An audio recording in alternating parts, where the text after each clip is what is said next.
Thank you for watching. My name is Glenn Morgan, and this is We the Govern. Our topic today is the 2020 elections and how those results affect you.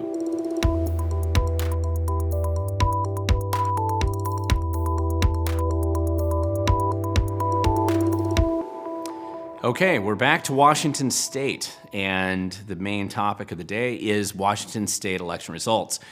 Now, I want to really point out that because Washington State is an all mail-in ballot, all mail-in voting state. And so because of that, the results in Washington State that are announced on election night take a while, are not really the final results. It takes basically weeks of getting these late ballots coming in to determine outcomes. Now, that really mainly affects real close races that are within just a few points, but so I can definitely talk about some very clear results that occurred, but it's possible on some of these election results that they may change as the weeks go by and hundreds of thousands of more ballots are counted.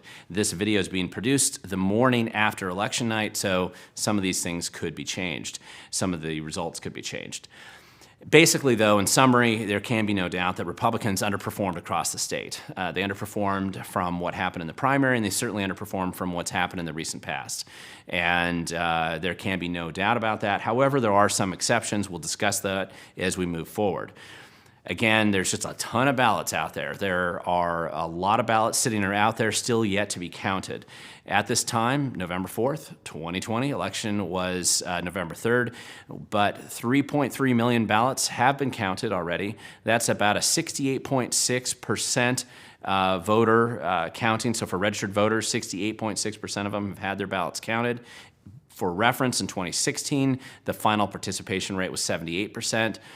We are expecting a much greater participation rate here when the final ballots are counted, but I expect there to be at least another 750,000, give them plus or minus, a lot more votes to be counted. If you actually look at the Secretary of State's website right now, they'll tell you that there's 540,000 ballots on hand, but that really doesn't count more ballots that are coming in through the mail. So we'll see how those late arriving ballots affect the election results, but I think that generally there's going to be not too many changes, but the final results will change from what we're discussing and from what it's been basically posted in the Secretary of State's office. They just probably won't change by that much. Close elections could be changed, but not the big ones. And so we'll find out over the next few weeks. And that always makes it tough. But one of the things that we'd been dealing with going into this election, and actually this has been political conventional wisdom since 2016, was that 2020 would be a very difficult year to be a Republican on a statewide race because Donald Trump did not do well in Washington State in 2016. He got about 39% of the vote. So far, he's got less of a percentage of the vote this year, although he's got about the same number of ballots that have been cast for him, but the overall participation rate's gone up, a lot more registered voters. And that conventional wisdom seemed to hold true in the governor's race. So when you actually look at the final race results, incumbent Governor Inslee appears to be substantially ahead. He's got about 59% of the vote. Culp has about 40% of the vote. Culp had a very impressive campaign. If you had seen any of his grassroots rallies or protests, as they have to be called in the COVID era, all around the state, it was pretty impressive. The Culp concerts, I mean, just really did a very unusual and aggressive grassroots campaign, which carried him through the primary handily. And Inslee did very poor in the primary. He got around 50% of the vote, which is a risky number to get if you're the incumbent. And Washington State has historically not done well for third-term governors, but Inslee seems like he's probably going to pull it off. So the people of Washington are stuck with this guy one more go around. So that's the situation that we're dealing with right now at a statewide level. Now, when you look at some of these other statewide election results, the Republican Secretary of State Kim Wyman was reelected. It's not by a huge margin, but it's enough that it looks pretty likely that the numbers are going to stay and she'll be the Secretary of State moving forward after 2020. That makes her, I believe at this point in time, the only statewide elected Republican office holder on the west coast of the United States. There had been two in Washington State up until now. Dwayne Davidson had been state treasurer as a Republican, which was, so we had two Republican office holders, but it looks like after 2020, we're only going to have one. It looks like Kim Wyman did retain that seat. All of the Republican state positions that they were running for, Republicans lost all of them. The closest races that the Republicans performed in statewide, the closest one was actually Dwayne Davidson again. He was able to get 44.3% of the vote so far, and Maya Espinoza, who got 42.83% of the vote. That is surprising in her race because incumbent Chris Reichdahl, and she was running for the Office of Superintendent of Public Instruction, and so which is basically the public school system. Incumbent Chris Reichdahl had done very poorly in the primary. He only got 40% of the vote. So that's a really big change to go from the primary getting 40% of the vote to go to the general and get 48% of the vote. So he definitely did much better than had been projected. And the Republican challenger, Maya Espinoza, definitely did worse. And so, but those are the next two closest. All the other Republican candidates did not do well running for office. The other thing that was on the ballot at a statewide level was R90, which was a referendum intended to repeal the sex ed bill. There had been a lot of parent blowback on the sex ed bill that the legislature had passed and that Inslee had signed.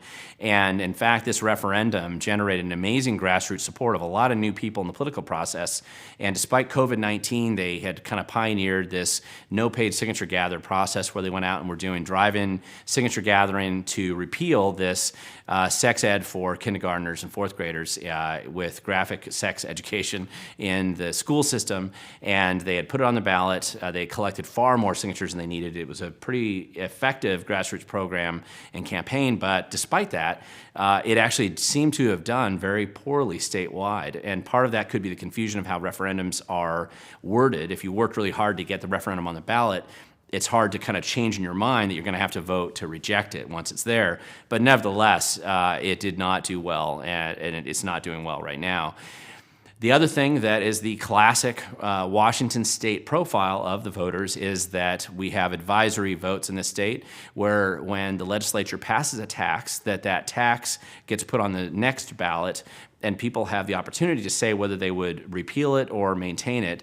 And the vast majority of voters in Washington state, Democrat or Republican, appear to want to reject every tax that the legislature and the governor passed this last cycle by somewhere between 52 and 60% of the vote. Now, it's not binding. It doesn't mean that it actually repeals the tax. That would be nice if it did.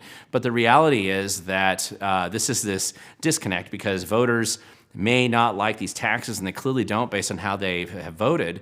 But despite the fact they don't like the taxes, they keep electing the people who are pushing these taxes on them. That's always been a strange thing in Washington state, but this last election cycle is no different. Now, when we look at the state legislature, it's been tough results for the Republicans, with the one big and obvious exception, which was the 19th legislative district, which is located in southwest Washington. The incumbent, Jim Walsh, in the House, one of the incumbents, he was the first Republican elected in this district since the 50s, and he was elected in 2016. So he's been through two cycles in that office, and now in 2020, that whole district has gotten a lot more conservative. It favors Trump. It did favor Trump dramatically here in the current 2020 election cycle. So probably not too much of a surprise, but the state senator now, the new state senator, is going to be Jeff Wilson. He was elected quite handily, removing a Democrat incumbent, and also the other House seat is going to be Joel McIntyre. Who is also ousted a Democrat, longtime Democrat incumbent in that district. So the 19th legislative district has gone completely Republican. This means that the Republicans pick up a Senate seat, and then they pick up another House seat there. And for whatever reason, the 19th legislative district seems to like elected officials whose names start with J. Now, when we look around the rest of the state, the picture's not so great. The primary had indicated that the Republicans had some tough races, but that they might do better than what election night results at least seem to indicate so far. And two of the Senate seats in particular will be difficult for the Republicans to deal with right now, specifically in South Pierce County. Senator O'Ban in the 28th legislative district is trailing by several points, and that's a tough race. A lot of money was thrown in that race. The Democrats really targeted it. That is a district that Republicans have recently held those seats, but it's always been a battleground district. It's split. Sometimes Democrats have held it, sometimes Republicans have held it. But Senator O'Ban's been there for a while. He's been a very big asset in the state Senate.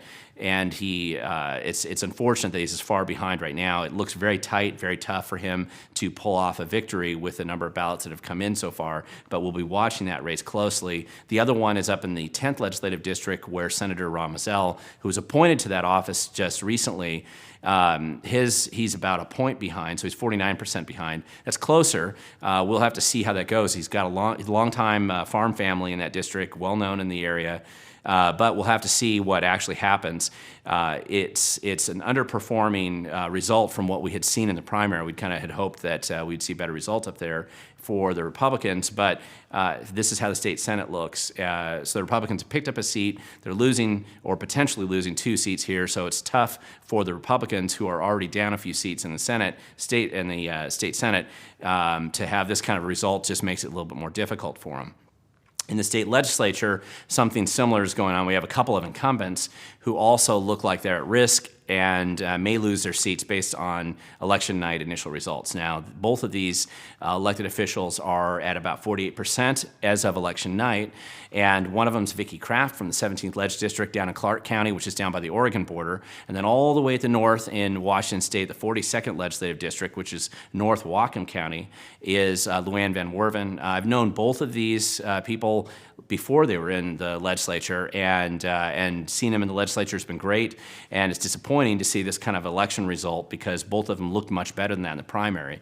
It was well known these were going to be battleground districts and that their seats were going to be contested, but the results from election night don't look good. Again, as the ballots come in, both of them could prevail in their races. There's going to be a lot of ballot rehab, a lot of chasing ballots down, but right now it looks very difficult in these 2 races, and that means that the Republicans could lose a few more seats in the state House, which, depending on how things shake out in a few other districts as well, that makes it very difficult for the Republicans to stop things like even the capital budget with 60% approval required. There's going to be other kind of problems that are caused by losing a couple more seats in the state House. So these results aren't great. Now, something that the Republicans rarely pay attention to, that I think that they should, is what's going on the Democrat side in the legislature as well. And it looks like the Democratic Party is kind of continuing its purge process of removing anybody who's remotely moderate in their own caucus.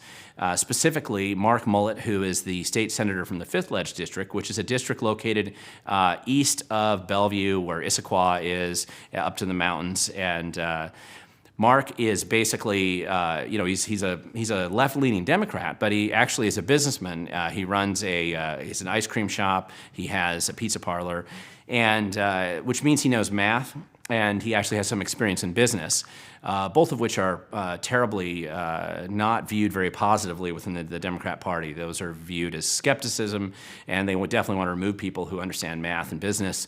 And Mark suffered kind of an unusual attack in his race because there were no Republicans in the race, and so the Democrats filed somebody who's much more of a leftist. And Inslee, despite the fact that Mark, had endorsed Inslee in the past, Inslee endorsed Mark's opponent and put a lot of weight and support behind his opponent, and it looks like he's down a couple points. And it looks very difficult for him to come back in that race. There was also kind of a half-hearted Republican write-in campaign in that race, which took several thousand votes out of the race between the 2 Democrats. And so Mark looks like he's probably going to lose that race and be purged from the Democrat Party. And another district to look at, which is on the House side of things in the legislature, is in the 11th Leg District, where incumbent Zach Hudgens has been in office for a long time. Again, a left-leaning Democrat, but still somebody who was policy wonkish. He was familiar with policy. He also seemed to have some level of math skills. That seemed to be a bridge too far for the left.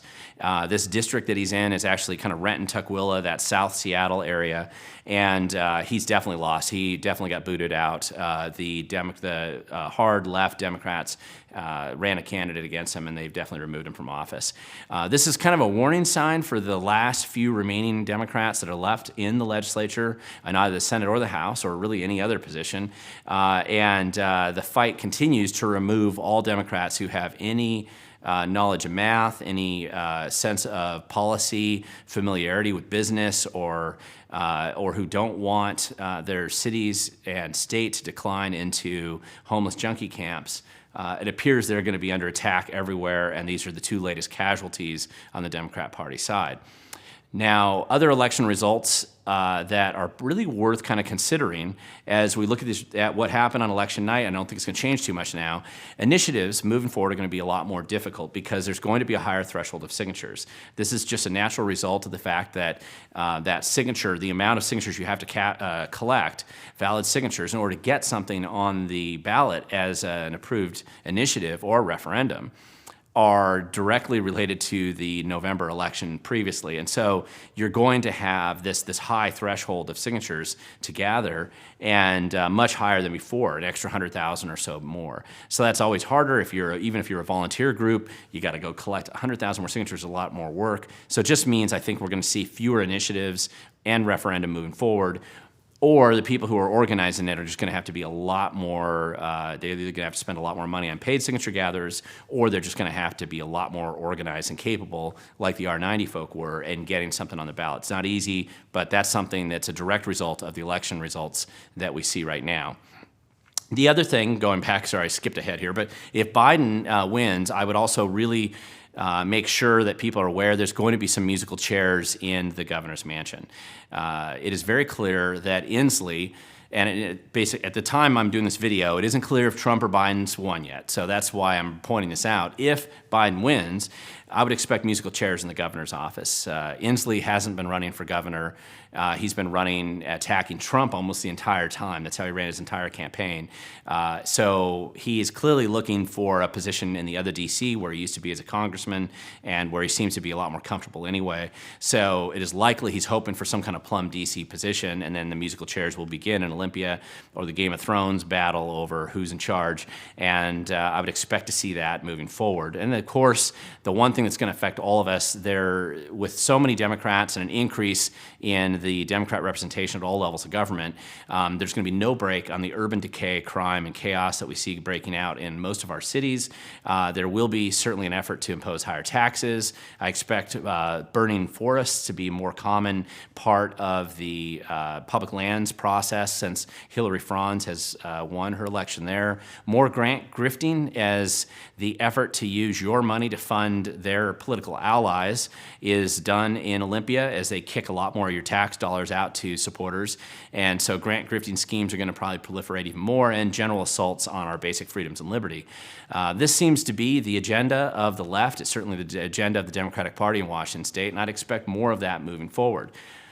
Now, that's not very positive for anybody who cares about freedom and liberty. It isn't positive to me. It isn't positive to anybody that actually cares about future generations in Washington State, or the state being in good shape moving forward. But the question is, what can you do about it? And there are things that you can do. Stay engaged, pay attention, build your network of support. I don't believe in utopia on earth. That's the difference between me and the left. And but I believe that the more involved you are in the political process, then the better you make it. You can at least make it so it's not a disaster. And that can be done by being engaged with other people where you live in your communities. I wouldn't stay as focused sometimes on what happens outside of what you can influence, and stay more focused on what's happening in your local community, because ultimately politics are local and you need better local people to become involved in the process. You cannot run away from reality. As much as people want to bunker up and prepare for the apocalypse, the reality is you can't run away from this. You can try to move to another state if you want. That will not last. The problems in Washington State are a microcosm of basically what's happening around the country. The best thing to do is to stay and fight where you are. I might consider leaving the city if you lived in a city, because it seems like the cities are going into a very dangerous phase of decay. But I don't believe you can run away from reality. Stay in your state, maybe move a little bit more rural, but engage in the political process and make something happen. The pendulum always swings. This has always been true. So be prepared to be able to be in the group or the team or know somebody that's going to have to come in and clean up the mess these clowns are going to create for the rest of us. So with that, that's the end of my initial video about the 2020 general election in Washington State. I'm sure we'll have another one providing some more updates moving forward. The topic I didn't really discuss here was vote fraud. It's very common for people to say when the other side wins, and you feel like everybody I knew voted the way I did, to say that vote fraud was part of that equation. And vote fraud exists. Vote fraud exists in Washington.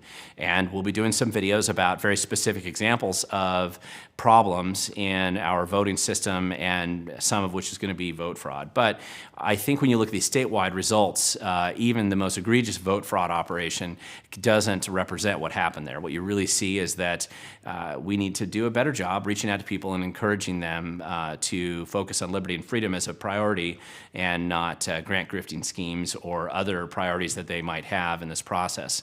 But that's on us. That's what we have to do. And that is all I have to say right now. We'll have probably more to say in the near future. Thank you for watching. To learn more, go to wethegovern.com. Also, don't forget to share, subscribe, and like. Also, leave comments below. I do read them all. I'm not always able to respond to everyone, but I appreciate the ones I get. And remember, the future belongs to those who show up.